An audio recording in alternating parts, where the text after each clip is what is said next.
State your name. My name is Mike Rayburn. How you doing, Mike? I am doing well. Where are you from? I am from Virginia and Tennessee. Virginia and Tennessee? Yeah. Are you in a rock band? No, I perform as a living, but I'm in the rock band at my church. Okay, right on. And what brings you to Vegas? Originally I had a show here, and it went well, and it spun off from an afternoon show to an evening show, and it was really starting to click, and I realized I don't like doing a show every night. It's too much like a real job, and you don't usually become a musician because you want to have a real job. So I do the show on a limited basis, but I continue to do what I've always done, which is touring. I play guitar for a living. Really? On the road, yeah. That's cool. Yeah, it's very cool. You have to travel a lot of places? Yeah, all the time. What's one of the coolest locations you ever been? Let's see, Germany was cool. I loved Spain. I spent a week in Spain studying with a guitarist named Robert Fripp. I love some of the places that people don't expect. I love South Dakota. You know, who goes to South Dakota because they love it? You know, I do. I love Vegas. I'm glad I'm here because you know I'm not from out west. And the other one I would say is I've done a couple mission trips and I really enjoyed. I say enjoyed, meaning I love the people and the vibe of places like Honduras, Nicaragua, Bolivia, a few of those. Cool. So obviously you're a man of faith. That's yes? Absolutely true. And did you grow up in church or? Yeah, I grew up in church but didn't like it. I grew up Methodist. In fact, the phrase was, I am a member of no organized religion, I am a Methodist. So, and I just didn't, it wasn't an alive faith. It was more something we were doing because we thought we were supposed to, or my dad thought we were supposed to. And so I always believed in God, but I wasn't sure about that whole Jesus thing and all that stuff. So that was how I grew up. How did you know there was a God? I don't know. I did pray though, and that's never. You know what? It's never been a question to me as to whether or not there's been a God. There is a God. I mean, you just knew. Yeah, I love what Carl Jung said toward the end of his life. They had film and they videotaped him talking. He's a great philosopher, and they said asked him if he believed in God, and he said, "Believe is a word that we use when we think something is true, but we're not sure." He said, "No, I don't believe in God. I know there's a God." And I kind of echo that sentiment. Okay, cool. So, like, tell me, like, the journey that you had. Like, you grew up Methodist. Yeah. When did you really start questioning it and kind of? Well, what happened? I started working at I worked at a window plant. I made windows and drove a forklift, and it was my last real job, to tell you the truth. And two of the guys, I worked with 4 guys. 2 of them were born-again Christians. One of them was a little bit of a nutcase, but the other one was actually an ordained minister.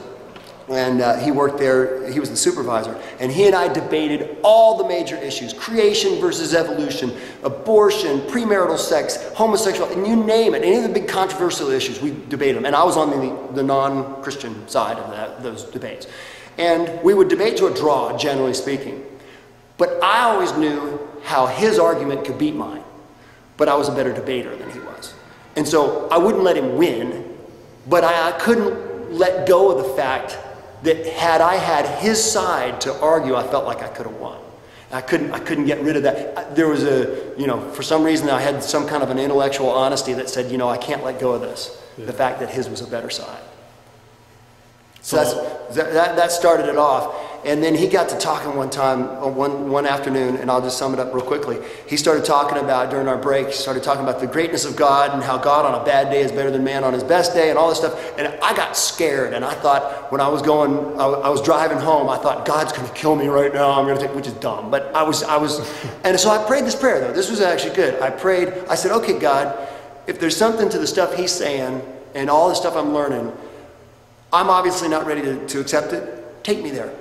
Bring me to where I can accept it, okay? And the answer is, be careful what you ask for because you just may get it. Over the next 4 years, I certainly didn't realize it as it was going on, a series of things that happened, not all of them good, broke me down to where 4 years later, I found myself breaking up with a relationship, everything that I depended on an ego level or on a support, self-esteem level, was in one night taken completely out from under me, and my worst fears came true, and all this stuff, and I was ready. I was actually, I mean, it's so weird to say this because I love life, I always have, but I actually contemplated and planned suicide. And that's hard to say, but I did it. I mean, I did it, meaning I thought about it. I chose not to, and instead I ran up this hill. It was February 14th, 1986. I ran up this hill. It was brittle cold, Shenandoah Valley of Virginia. And I just said, I just said, okay, God, if this is real, if you are who you say you are, if the Bible is real, I'm 100% on the team. Just show me. Just come into my life. Just I'm here. This is it.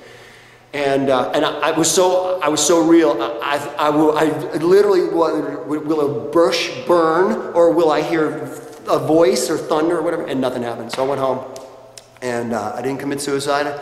I went to bed. I got up the next day. I started driving to school, and I started thinking about all the problems from the night before, not the prayer, but the problems and everything. And they were all there, but for some reason they were different. There was just a different perspective on them. They were all still real, but and I realized I didn't feel bad. I didn't feel bad like I had. And then I was trying to, what is it? I started thinking about my worst fears, and they just didn't matter in the same way. And then I realized what I felt was peace. This peace like I had never, ever felt. I mean, beyond measure. And so, that peace. And then I remembered the preacher, the last sermon I'd heard, the preacher talked about when Jesus was resurrected. One of the things he kept saying to everybody was, peace be unto you, peace be unto you. And it wasn't meaning peace on earth and nobody fights. It's an inner peace, God's peace. And I realized that's what I felt. And then I remembered my prayer on the hill. And forgive me, I'm going to tell you exactly like it was. My first words as a Christ follower were, oh shit, it worked. Okay? It's true. I mean, that's what I went, whoa, this is what it is, you know. And while I've had all kinds of questions, doubts, gone down some wrong paths since then, that sense of peace on a foundational level has never left. And that's basically my conversion experience, as they call it. That's cool. I mean, usually I have to ask questions, but you just went, and that's cool. Okay. Thanks for sharing. Yeah. So it's a surprise. I've never had a way with words, just a whole lot of them. Right.